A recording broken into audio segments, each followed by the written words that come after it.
Stugotz here for 1-800-Flowers. Ring in the holiday season with cheery bouquets for your friends and loved ones from 1-800-Flowers.com. Whether you're looking to cross some names off your list or want to deliver an early holiday surprise, 1-800-Flowers has the deals and bouquets you're guaranteed to love. Right now, when you order a dozen assorted roses for just $29.99, 1-800-Flowers will give you another dozen absolutely free. That's 40% off the original price. 24 assorted roses is the perfect way to surprise the special people on your holiday list. This beautiful bouquet of 2 dozen roses in a rainbow of colors will leave your loved ones stunned without spending a fortune. It's the best of both worlds. Amazing roses at an unbeatable price. These gorgeous roses from 1-800-Flowers are picked at their peak and shipped overnight to ensure freshness. A dozen assorted roses for just $29.99 plus another dozen for free is an amazing deal, but it expires Friday. When it comes to meaningful holiday moments, trust quality bouquets from 1-800-Flowers.com. To order a dozen assorted roses plus an extra bouquet for just $29.99, go to 1-800-Flowers.com/Dan. That's 1-800-Flowers.com/Dan. Hurry, the offer ends on Friday. With the Citi Double Cash Card, you get 1% cash back when you buy and 1% as you pay. That's like the joy of discovering the last donut. Ooh. And it has your name on it, literally, in chocolate sprinkly things. No way. Double the love with the Citi Double Cash Card. Apply now at Citi.com/doublecash. Greg Cote is playing the air bass. Not a lot of people do that one. Slapping the bass. Put it on the poll, Guillermo. Have you ever played the air bass? Sorry, Guillermo. Am I putting you out? Too early for this? It's not you. It's been a whole thing with Allison today. All right, well, I want to get into this. I want to find out what's happening with Allison because we got a lot going on. Mike Ryan has predicted a Heat victory tonight against Cleveland. This just happened right before we turned the microphones on. Stugotz had a lot of opinions about everything. He gave me all of them. Yep. In the middle of it, Greg Cote in Greg Cote form, before we even started the show, Mike, this actually happened. One of the cameramen here brings us cigars. He's got a cigar dealer. I occasionally give some of those cigars to Greg Cote. I introduced him to the cameraman who gives him these gifts. We've met before. And Greg Cote stood up, shook his hand, and said, "Congratulations." I mean, just because he's ready. He's ready to do the show. Yes. Like, that's how he does the show. Just non sequiturs, things that don't make sense. You congratulated him for providing you with cigars. That's right. Free cigars. Yeah. He just started saying it's free. It's me. And Cote said, and Stugotz actually said, "Did you just congratulate him?" What's going on with you and Allison? It's just every day it's something, and she's mad about something. She says she's not going to speak anymore because I told her, because lately she's been, a bit of an egomaniac, and she keeps having these things where she's like lashing out and she's trying to insert herself into things and get on the air and do all these things. And I'm like, Allison, just, take it easy. And now she's getting upset by this constructive criticism. Does that sound at all accurate? Seriously, you know me fairly well. I mean, you just proved his point. You sound. I do know you fairly well. Rushed to a microphone. I mean, but your neuroses can be unpredictable. I do know you fairly well, but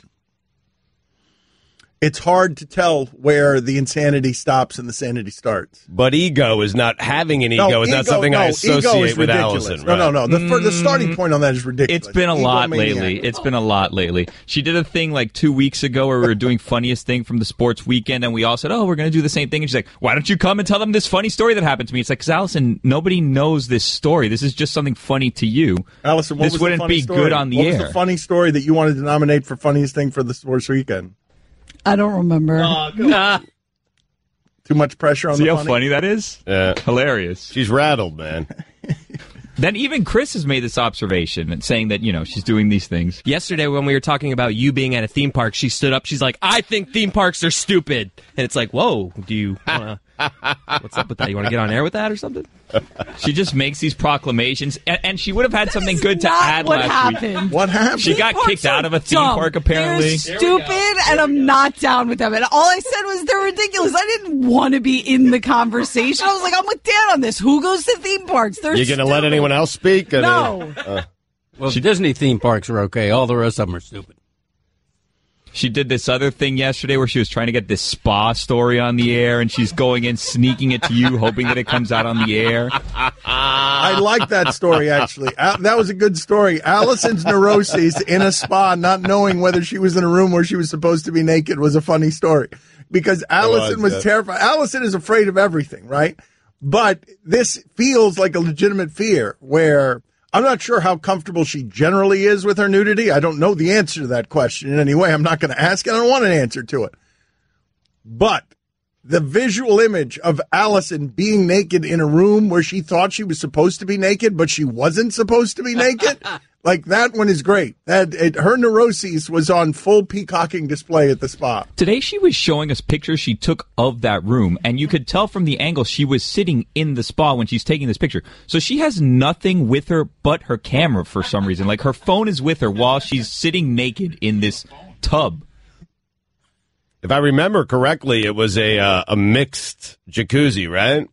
Well, she was trying to figure out whether it was a mixed space, a shared space, men and women, whether it was a Turkish bath, whether it was a whirlpool, whether it was a shared pool. You see what's happening here? There's one person that has all the answers to these questions, and she's letting her ego get in the way, and she won't come clarify these things. Like, she's letting us drown. Do you guys believe this as a life rule? When in doubt, don't take your clothes off. 100%. That's a great rule. 100%. Good principle. Yep. Just if there's any doubt whatsoever, just keep your clothes on. Solid. Yes. Yep. 99% of people look better clothed than naked. It's true. Oh, no doubt about it. Yeah. Who looks better naked, though? Like Ronaldo, right? Hold on a second. Probably put it on the poll. Well, no man. Yeah. No man. Because really? I think Ronaldo looks better naked than with clothes on. Because we got that sausage. The appendage ruins everything. Just there, it does. I think you're wrong. The male figure, no, with that appendage, nobody needs it. It doesn't need to be. It doesn't need to be exposed. Cool. That just leaves one gender, and I'd appreciate not doing that segment. Okay, guys. Okay. Yes. Right. Let's not do this segment on naked women. Who looks best? Let's not do that. That's a good idea. I'd be interested though in debunking your theory here, and I'd like to put that up on the poll. Right, do men look good? Not nude? just Ronaldo. No. Does Ronaldo look better nude or with clothes on? Do any men look good nude? How's that? Do any men look good nude? On his Instagram page, he's always in his Speedo. Now, what do you consider clothed? Because he's closer to nude than clothed. Oh, wait a minute. No, I'm talking about the appendage. The appendage is the problem. You're saying the penis ruins sausage everything. length that's just hanging from our bodies. That's just, it doesn't fit with anything. It's just hanging there. Think about, we don't really have anything else like that. His is bronze, though. A Speedo's totally different. There are many, many men who look great fit, and I'm not saying they look good naked. I won't say it. When you think about it, the Greek sculptors downplayed the penis for the very reason that you're saying. You think of all the Greek statues. Yes. Very small. The appendage is exceptionally small. That's a great point by you. Reason. It might be the greatest point you've ever made in the history of the show. Yes. Wait a minute. Put it on the poll, Guillermo. Are Greek statues... Do Greek statues have small penises because the sculptors knew that the penis doesn't look right on the male body? Purposely downplayed. That's right. I think he's right. It is true. It is true. You walk through Greece, you walk through Italy, you see these statues, and you're like, man, didn't anybody in the old days have a good one? It's good for a confidence boost. Are there any statues with a giant one? Like, are there? Is there a famous statue with a giant? I'm on it.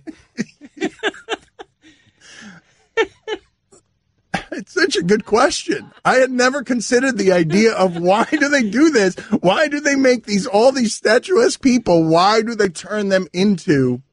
And the Greeks were crazy because they got statues with boys and they do all sorts. Winged figures, everybody. That would be funny, though, if there was a well-endowed statue where you're walking through a museum going, whoa! Well, Mike appears from the looks in the back room, they appear to have found a statue with a giant penis. I found a few. Oddly enough, Ronaldo's one of them. What on earth do you Google to get Google there? Ronaldo penis statue. Oh, I'm not proud of the things I've Googled this morning. For the love of God. Very flattering. Wait, what is it again? I got to check it out. Do you think Ronaldo purposely requested that? That's Stugotz of the day right there. What, you want me to stand for a statue? You want me to pose for a statue? All right, enlarge me down there. I mean, this dude's got a monster hammer. Oh, my God. Yeah, he's got to be wearing a cup there. It's uncomfortable.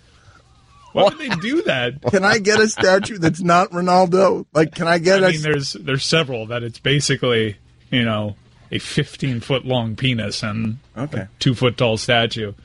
There's certain cultures that didn't downplay the penis. Finally, we found the use. That's Cody's idea. That was Cody's idea. It wasn't even my idea. Cody was hovering over the soundboard. I don't know what sound he wanted. Maybe he wanted. Is that the one you wanted? Yeah, I'm not qualified to do that myself. Was that Boeing 2 or Boeing 1? It feels he like was pointing more like to a Boeing 1. Yeah, that's more of a That's Boeing better. 1. The Boeing you want. Yeah. Now, Greek statues, that's a Boeing 2. Right. Mini Boeing. Greek statues? Ronaldo statue. I knew those Boeings would come in handy. Finally. Finally. They've been so And useless. now we can retire them. It's, what was going on with the Greeks, man? I don't know. They were out of control. So the Miami Heat play at Cleveland tonight. Mike's got that as a W. Yeah, been on a roll here with Cleveland's won 8 in a row. I can't get my eyes off Ronaldo. Stugotz was saying during the break he loves it when LeBron has those games with Ben Simmons. Not yet. Oh, he had it last night. It was great. It was both Ben Simmons and the Sixers. Hey, I know you're good. I know you're coming, but not yet. And he did it last night. I mean, they got out to an early lead, and then he blew him out in the second half, and he was fantastic. I can't believe at this age he's playing so well, and he's playing so many minutes. It's crazy how many minutes he's playing.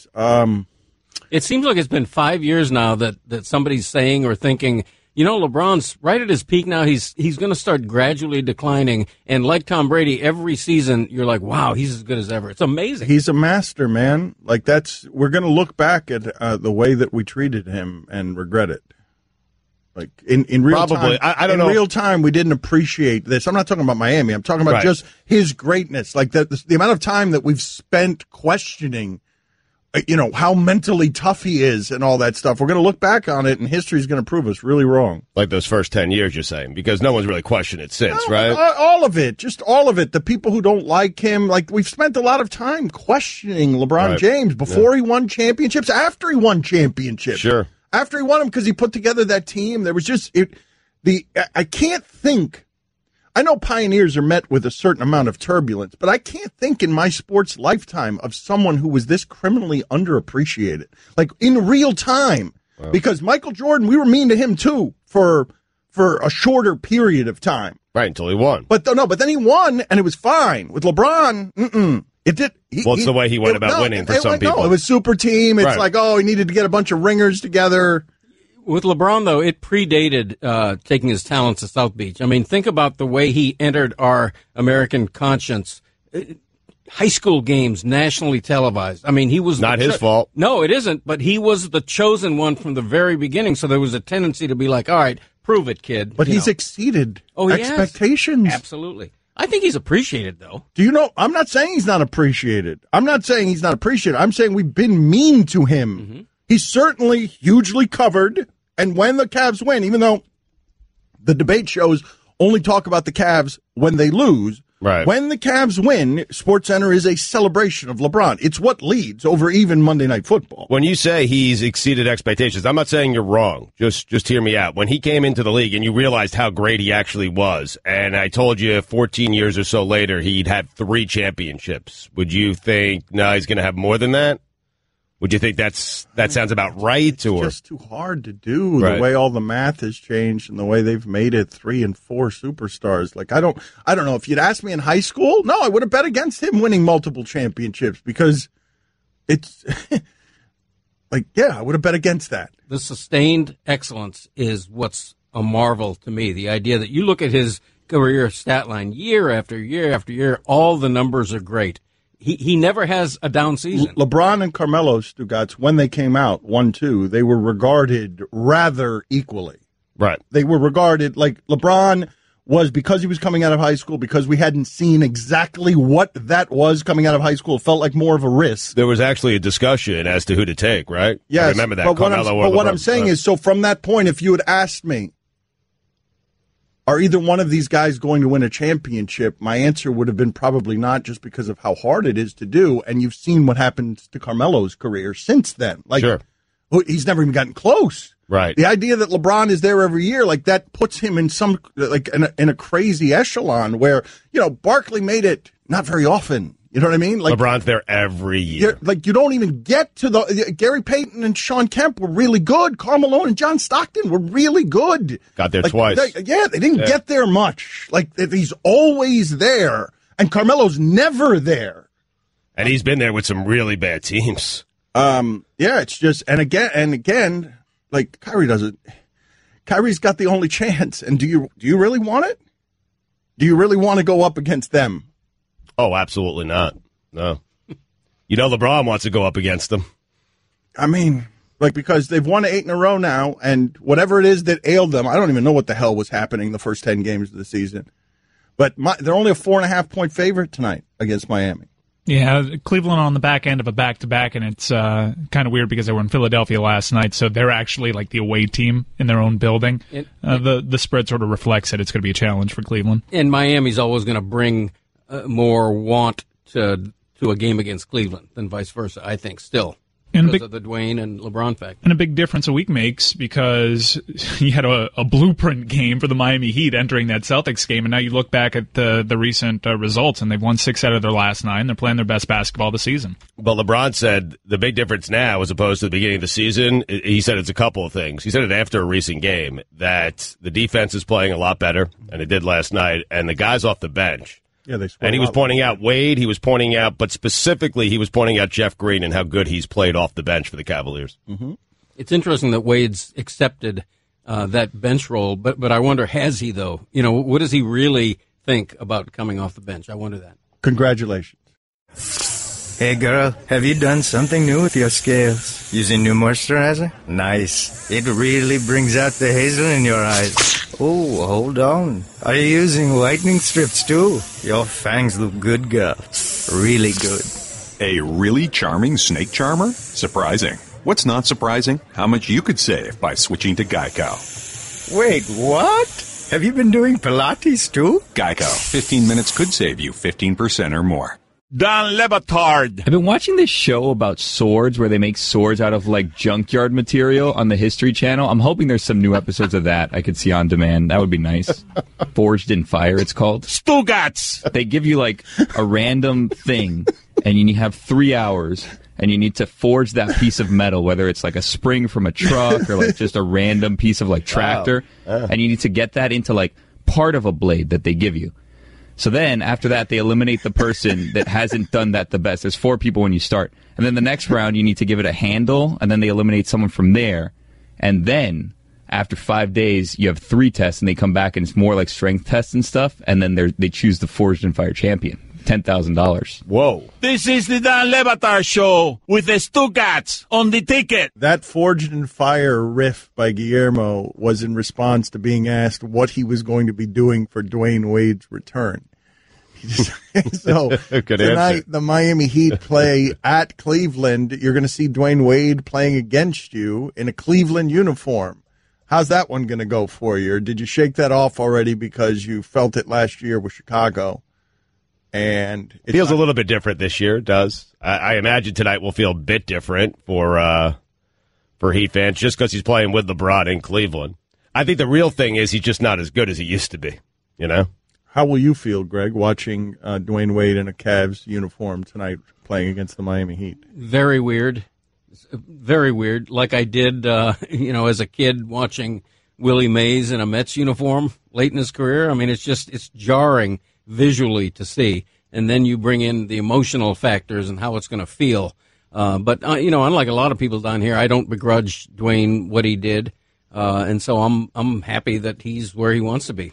We've got some amazing Mike Francesa sound to get to in a second, but Cody said during the break he was very excited when he heard that Tom Flores is going to be on the show. We're going to have Tom Flores on we played this sound yesterday for you of the Denver Raiders fight on Raiders Radio, and Tom Flores, you can hear him in the middle here. Tom Flores in the middle of all the hijinks and consternation and sermonizing and admonishment. You hear them call for Tom's opinion on something, and then he just gets drowned out, and all he says is So listen to this. He's able to trip him up, and Marshawn with a good run. Now there's a fight over on the Broncos sideline. Michael Crabtree is fighting with Aqib Talib. Aqib Talib, I think, went at Michael Crabtree. It's a brawl. over on the Broncos sideline. And they are really going at it. They are throwing punches here. Multiple guys are swinging. And officials also and now they're heard. still going after Michael Crabtree. Crabtree with now his they're going helmet after off Crabtree. is fighting Aqib Talib. Crabtree's got his helmet off. They're all going to be ejected, Tom. What? They're all going to be kicked out. Crabtree throwing punches, going after Talib. This has become a street fight. What is going on? So we're gonna ask Tom Flores today at 12:30. What were you gonna say, Tom? Right. Allow him to expand. Yeah. Yes. In the interim, though, you got to find that Hawks announcer who is just an amazing homer who accused the Miami Heat, and I think Udonis Haslem, of thuggery. Now down low, it's going to be Al Horford. He drives. He goes up and gets knocked out hard. Oh, my goodness. The Heat have resorted to thuggery. And Al Horford slow to get up. Miami, they're down by 19, and they have to resort to the street stuff. That should be a flagrant foul. These Miami Heat players are street thugs. Play it.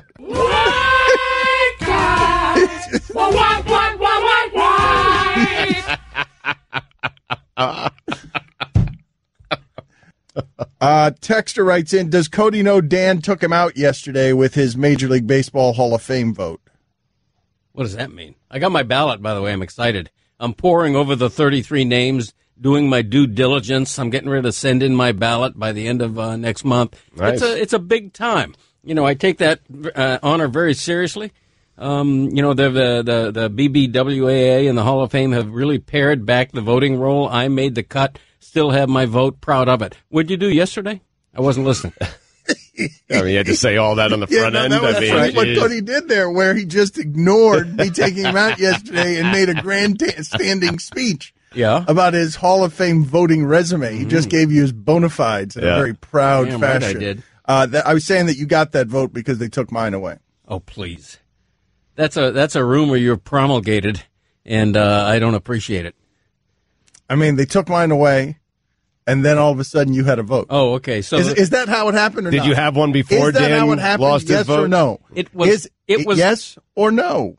It was coincident. I'm not going to. What are you, a defense attorney? I'm not going to be pigeonholed to answer yes or no. I will say this: it was coincidental that when you betrayed the rules and had your vote taken away in a national scandal, just happened to be the year that I attained my 10-year status as a BBWAA member and therefore was awarded a vote shortly after yours was taken away. But those two things were totally separate from each other. Well, congratulations. Thank you. I believe I'm the only voter in the room. I mean, yeah, of course. Why would I have one? I'm just saying. I'm not bragging. I'm just pointing out a fact. And I take it seriously, unlike you. How much time do you spend on this thing? Like how much? Probably a half hour. I do a little research on the borderline guys. You know, Trevor Hoffman last year missed by just a few votes. I voted for him. Will he have the honor of retaining my vote? You know, these are things to be decided. My dad does take this very seriously. Part of his process is asking my brother and I who we think will be in. Well, that's true. I mimeograph my... Oh, we're off the air now? Don Batard. All right, we're going to see whether any of these here can crack Chuck Norris's top 10. Now, your favorite involves the Tyrannosaurus Rex. You want to do yours? Stugotz. Yeah, that Chuck Norris was chasing the Tyrannosaurus Rex. The Rex was not chasing the Jeep. This is the Don Batard Show with the Stugotz on the ticket. Greg Cote of the Miami Herald in with us, as he is every Tuesday. Do you guys have the sound of the way the last segment ended? Let me know when you have that available, because I just want to go through the mechanics of radio with Greg Cote so that he understands some of the things that we're doing around here. How many years has Greg been doing the show with us? How many years? How many years, Greg? This show? I don't know, a few. No, I think since 14, like three and a half years. Okay. You know, we like to end the segment on a joke, right? I don't know that. Yeah, well, we try when we're ending segments around here to end on a joke. I want you to hear the way the last segment ended. It was at 9:30. At 9:30, a nice even time. We've got big giant clocks around here. and we were trying to get to 9:30 and end on a joke, on a little punctuation, bang. Right. And levity. Yeah, for levity. Yeah. And I want you to hear how you did this. My dad does take this very seriously. Part of his process is asking my brother and I who we think will be in. Well, that's true. I mimeograph my... Oh, we're off the air now? Now, you tell me how funny that segment would have ended if you had just said, that's true, bang, and the segment's over. But look at how you ruin this so that you learn something from how it is that you're doing this. Look at how you ruin it and now how it goes from being funny to being totally incompetent. There are actually two spots where this could have ended. It could have ended on Chris Cote or after Greg's reaction That's where to his son. We were at 9:30 trying to end on the joke. Your son had the joke. You had the joke. Either one of them would have been fine. My dad does take this very seriously. Part of his process is asking my brother and I who we think will be in. Well, that's true. I mimeograph my... Oh, we're off the air now? It did sort of peter out there. But the word mimeograph is funny. It's like a back in my day in 4 syllables, that word. I love that word. I mean, how are you this bad at this? We've been doing this a long time, Greg. I don't know. You know what I need? I need an assistant producer or director, whatever they call it, to sit right here and count me down like this. Greg, they used to do that all the time. Yep. He was wearing a clock on his forehead, Greg. All right, whatever happened to that? Yeah, but that wasn't even a hard out, though, Greg. That's just doing the show with us for so many years. You know how our show, how we play our concerts here. He's reached an age, it's very troubling to me, where he's just too tired to learn. It's like he does, and never mind just caring. It's just sort of he is, I know what I know. There is a certain truth. No, I know there is. I know what I know, and I'll just walk to my grave knowing it and nothing else. Is that a recent thing, or did it, when did that set in? You know, the idea is you can teach an old dog new tricks, but the old dog just doesn't give a bleep anymore.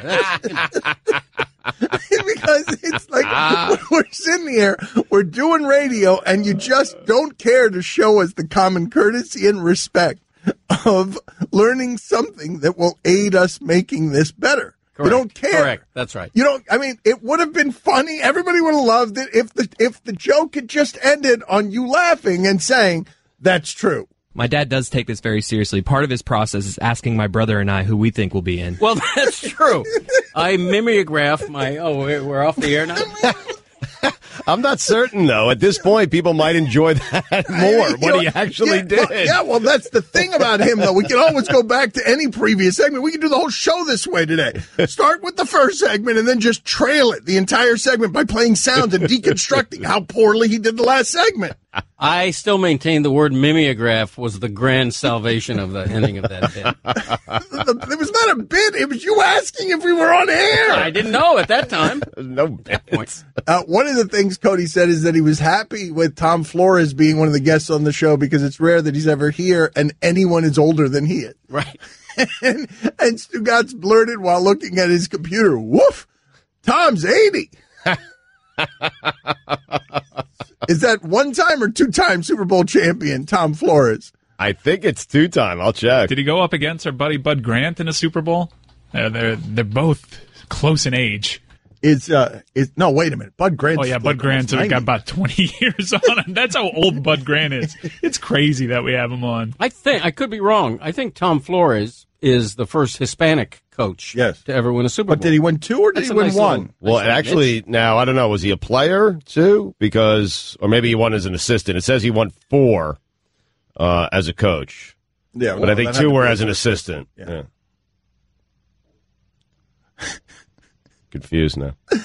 He won 2 as a head coach. So Tom Flores is going to join us at 12:30, and we're going to talk to him about. I just love that an NFL fight resulted in 2 guys being ejected and suspended for 2 games. Like, when have you seen that in that sport? I don't think we have we? That's super punitive. Super punitive. We don't see that. I mean, Jalen Ramsey and AJ Green got in a pretty bad fight. No suspensions came from that.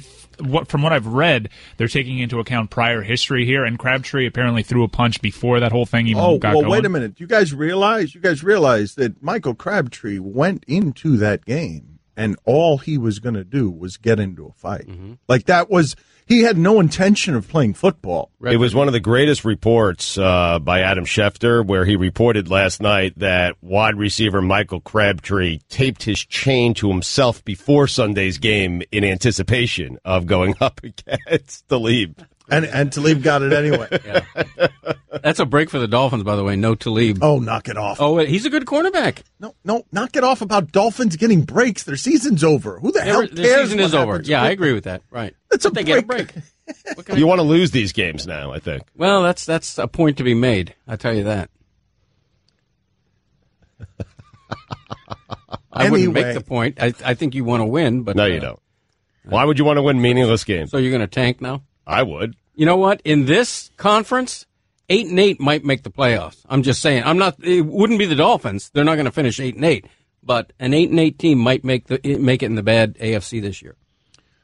Look it up. One of the things that bothered me, thank you for that, look it up, about what little of the Dolphin game I saw Sunday. I've looked it up. 8-8 might make it into the playoffs in the AFC. Thank you for looking it up. That's Phillip Rivers is gunning that down. Phillip Rivers has got his eye on that. Oh, he's got his eyes on the division now, man. He's right there. But one of the things that was upsetting to me watching the Dolphins against the Patriots, and I wish I could talk to him about this in a way that was honest. Cameron Wake had like 5 or 6 plays where he was getting to Brady a fraction of a second too late. And he was the one causing a great deal of disruption. You rarely see Brady hit like that. And it was Cameron Wake again and again. And on one of them, because they can't cover tight ends and running backs, one of them ended up being a Gronk touchdown. But I found myself getting mad on behalf of Cameron Wake that he's doing these predatory things at 35 years old. And that he's that close all the time, and he's got to do it for these losers. Because the guy is a winner. Yes, very much so. I felt the same about the career of Jason Taylor and Zach Thomas. We're watching these two guys for 10, 12 years in a row playing on bad to mediocre teams. And you're right about Cameron Wake. He's a marvel coming back from Achilles surgery at that age. I feel badly that he lost the first few years of his prime languishing in Canada because he has had a Hall of Fame quality career. I don't know if he'll make it, but he has had that kind of impact. They did some winning, though, right? JT and Zach? A little bit. Some winning. Yeah. Cameron Wake, it feels like he's done none. They've wasted all of it. A really great pass rusher, wasted. Yeah, Cam Wake's a Ring of Honor player for the Miami Dolphins, yes? His name's going to be in that Ring of Honor. Look, man, 90 sacks, man. 90. Another one I was wrong about. I thought he was done as soon as the Achilles tore. I'm like, players that age don't come back from that, and certainly not at that position with what that position requires. But there were just so many plays yesterday on Sunday where I was getting frustrated on his behalf because Brady's so hard to get to, and he was getting there so much, and he'd be a fraction of a second late. And Brady, when was the last time you saw Brady hit like that? Yeah, and that's a guy who doesn't like to be hit. If you can hit Brady early, I think you sort of get in his head a little bit. But I saw Brady's age for the first time, Stugotz. Really? On Sunday. Chasing the fumble. Oh, yeah, the fumble. And I'm like, whoa! I mean, everything's moving very fast. It was like the ocean, when a person's on the shore and they don't want to get their feet wet. Yes. I was like, what is Dan talking about? But then you brought up the fumble because he had 4 touchdowns and 1 interception. I mean, he was Brady. But yes, running after that fumble. He looked 40, right? Sign, yes. Stop doing that, Tom. It's not a sight that you see often, Tom Brady getting hit hard. I had actually seen it earlier this season, that Thursday night random Bucks game. He got hit like 10 times, 3 sacks on him. He got rocked that game, and it was like seeing a UFO land on the field. It's so shocking because he plays such a clean game. But I wonder what Cameron Wake would say, because he can lapse into being a cliche monster, but I wonder what he would say in anger or honesty about how frustrating this must be to him, because like Jason Taylor before him, And Jason Taylor got into the Hall of Fame and had to do ridiculous things to get into the Hall of Fame, like score more touchdowns than anyone in the history of the position. And Dancing with the Stars. You arrive in a place where they've just taken this position and wasted it. Yeah. They've wasted it for 2 decades. Yeah. They've wasted having a pass rusher that was a Hall of Fame menace. It's amazing to me, though, how athletes manage to process and really eat frustration and not allow it to just be corrosive. And I think Wake may be one of those guys who's just reconciled to the fact that this is his lot in life. He can't do anything about it. No, I'm certain. Don't you think there are parts of him where, like, man, like they wasted my talents here. I'm frustrated. I haven't played on a winning team. I think he recognizes it, and he's probably upset by it, I would imagine. I would like to think so, but I don't know, guys. They reconcile their lot in life. And, imagine how terrible it would be if he allowed it to eat at him and really ruin his whole persona. I don't think they allow that. I'm watching this Crabtree Talib fight again on these highlights and being reminded of how you derailed that segment. We were talking about something good, which is a report from Adam Schefter that Michael Crabtree had taped his chain to his chest. Yeah. And that Talib got it anyway. You realize that, I'm telling you, if we had honest Michael Crabtree before that game and asked him what's going to happen Sunday, he would have said, I am going to get into a fight and I'm going to get ejected. Yep. I'm not preparing to play in a football game on Sunday. I am preparing to have a fight with Aqib Talib. You think Talib would say the same thing? No. No, Crabtree definitely. Talib, I feel like Talib goes in every weekend that way. Right. Talib's just sort of seething. 50-50 whether I make it through this game or not. But think about that. Like, I can't remember a fight looking so bad that both guys get 2 games, an eighth of the season. And it's just because of the optics of it, right? It's just how that looked on television. You can't have violence. People want their violence without that kind of violence. Part of the problem, too, from what I've read, was that it was kind of calming down, and they just picked it right back up again, and it got worse after that. So that's why it's so punitive. It was hugely unprofessional. It reminded me almost of a one-on-one in hockey where 2 guys just drop gloves and go at it. But I think there's also a cumulative effect. There's been a lot of fighting in the NFL this year, more so than I can remember. And so the league is going to draw a line by really cracking down. I think next time you see 2 guys exchanging punches like that, they're going to be expelled as well. Cody just said more fights than he can remember. Other than the Jalen Ramsey, A.J. Green fight, have there been a lot of fights in the league There's been a bunch, actually. You had the Jameis Winston one right on the sideline there. Yeah. Well, in the Dolphin game, somebody threw a punch and got ejected. Who was it? A cornerback, yes. Yeah, McCain. Yes. Exactly. Yeah. Right. Yeah, there's been a bunch of fights this year. It does feel like fights are up in the NFL. Feels like. I have no idea. More than I can Based on recall. anything. I mean, I haven't quantified it. Wait, Guillermo, why are you laughing? Why are you laughing? Because the conversation has turned to whether Stugotz feels like there have been more fights in the NFL? No, there absolutely have been. Thank you. There absolutely have been, Dan. Look it up. Look it up. Yeah. Look it up. Look it up. It is such a jackass thing to do. Look it up here. I've said something that's not true. This is the first time that players have been suspended for something like this. Usually when players get suspended multiple games for altercations, it's because Albert Hainsworth is stepping on somebody or Ndamukong Suh is stepping on somebody. I can't remember anything like this. For an altercation, a fist fight on the field? It's a fist fight. It's a first. And it's because of how bad it looked. I think another factor is that Talib has a reputation for being something of a dirty player, and in the case of Crabtree, there was a premeditation there. And so those 2 factors. Can you think of, let's think about this for a second.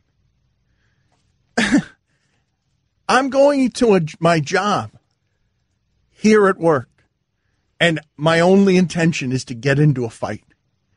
Like, it's so unprofessional. Like, you came to work only to fight. Right.